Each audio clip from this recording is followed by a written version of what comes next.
बात बात पर बातों से इबारत लिखने की कोशिश करने वाले मोदी एक बार फिर देशवासियों से मुखातिब हुए। वक्त नए साल से पूर्व संध्या का था, लिहाजा मुबारकबाद से शुरू हुआ मोदी का भाषण। 8 नवंबर को तो अचानक देशवासियों को संबोधित किए थे, इसलिए किसी को कुछ मालूम नहीं था, लेकिन इस बार की बात कुछ और थी।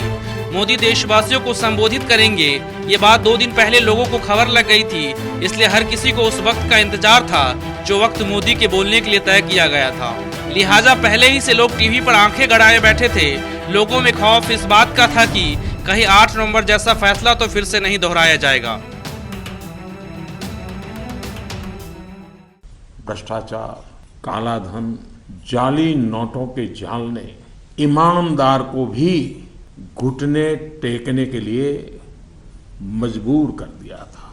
उसका मन स्वीकार नहीं करता था, लेकिन उसे परिस्थितियों को सहना पड़ता था, मजबूरन स्वीकार करना पड़ता था। दिवाली के बाद की घटनाओं से ये सिद्ध हो चुका है कि करोड़ों देशवासी ऐसी घुटन से मुक्ति के अवसर की तलाश कर रहे थे।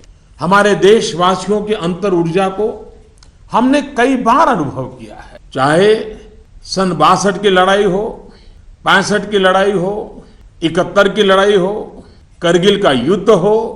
भारत के कोटि कोटि नागरिकों की संगठित शक्तियों और अप्रतिम देशभक्ति के हमने दर्शन किए हैं। वो वक्त भी आ गया जिस वक्त का देश को इंतजार था। पीएम मोदी टीवी पर बोलना शुरू कर दिए। धीरे धीरे बात आगे बढ़ती गई। इस भाषण के बहाने मोदी बहुत कुछ सुधारने और सही करने की कोशिश करते ज्यादा नजर आए। यह भी जताने की कोशिश की गई कि जो उन्होंने किया वह सही था और उसमें वो सफल रहे। मोदी जब सत्ता में आए थे तो उन्होंने मनरेगा को मिट्टी खोदने वाली योजना कहा था, लेकिन नोटबंदी की मार ने मोदी को यूपीए 3 बना दिया।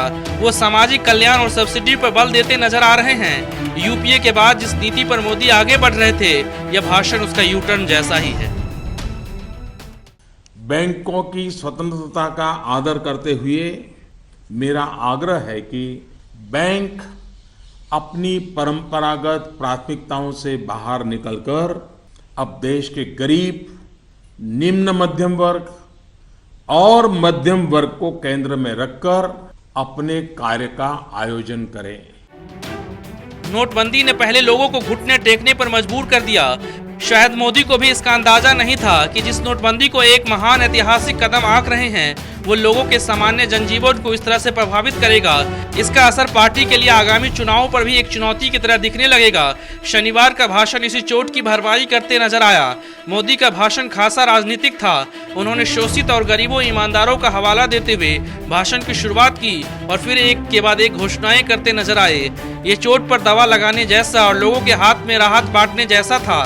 नोटबंदी से चोट खाए लोगों को खुश करने के लिए इस भाषण में बहुत कुछ था, लेकिन लोगों ने मोदी का इरादा भांप लिया।